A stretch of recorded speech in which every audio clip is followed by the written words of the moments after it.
New York flips for Trump. I'm going to say that again. New York flips for Trump. The polls don't lie. He's digging into Democrat territory. I mean, really putting some pressure on him. But the votes aren't coming from where you might expect them to come from. I'll let you know in just a minute. First, I'm Doug TenNapel. This is the Doug TenNapel channel. Thanks for watching. I appreciate all of you for subscribing and leaving a comment. Here's the Rasmussen news report. Trump is only down 11 points on Harris in New York. That's incredible. Now, you might think he's underwater by 11 points is not good news. No, it's no Republican candidate has done that probably since Ronald Reagan. And this ends up unpacking a lot of weird things because it's not coming from Republican voters. And what's fascinating is Trump does pretty poorly with New York Republicans, at least compared with Harris and Democrats.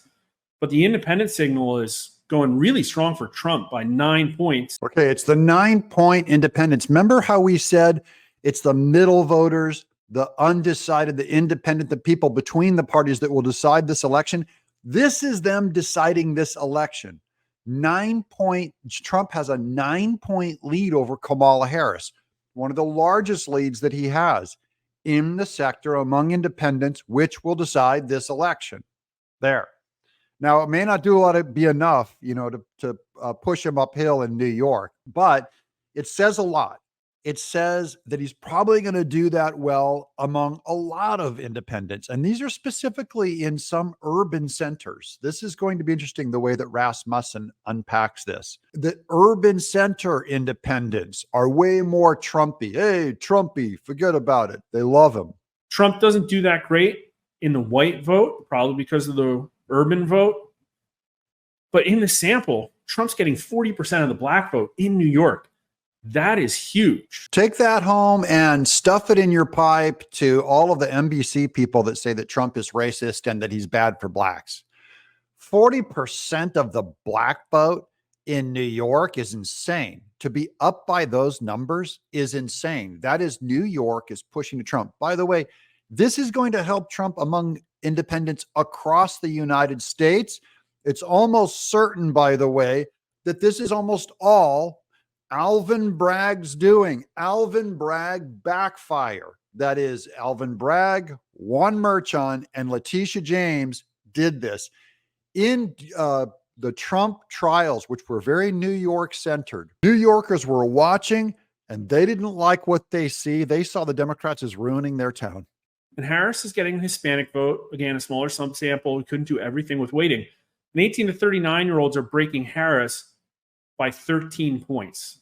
Now, this is incredible. We're talking about 23 to 11. So Trump has made up, according to this analysis, over half of his loss against Biden just in the last 4 years. Now, if Trump made up his gap between he and Biden, and this is for he and Kamala, just in 4 years, what did Biden do to lose that gap? He became president and started trying to run the country. And New Yorkers just said, we don't like it.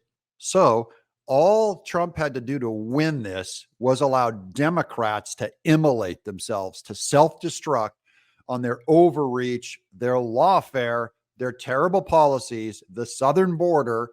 I can go down the laundry list of the wrong things they did, but basically Trump didn't have to do a lot to get those people to vote for him. Now, we've been talking a lot about how, in my opinion, the battleground state polling has been lagging Trump's national numbers.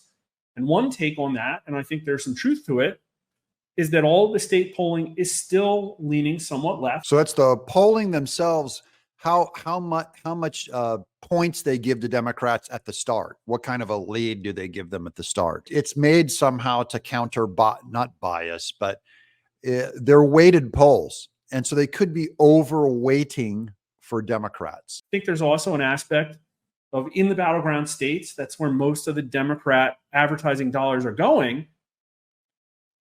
But another conclusion might be that deep blue centers are breaking Trump more than they have in forever. So deep blue centers are the urban areas that he's talking about, and especially in minority communities and probably among the poor and the working class, are breaking for Trump even in Democrat city strongholds. Look for this pattern to hold in places like Detroit, in Milwaukee, stuff like that. Okay, now I got some of this from George B. Hizzy. He's over on Twitter, for those of you who want to follow him. Rasmussen just dropped the poll, revealing Trump gaining massively on Kamala Harris in New York shows him winning 40% of the black vote and outright winning independent voters. 40% of the black vote is insane. A normal Republican would get about 9% of the black vote.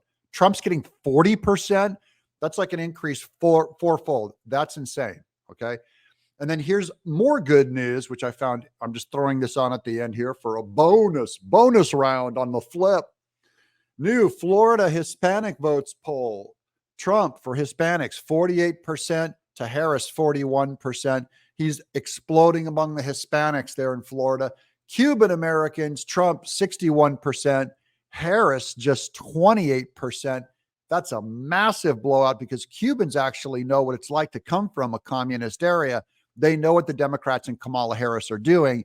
They're not going to do it again over here. I'm Doug in exile.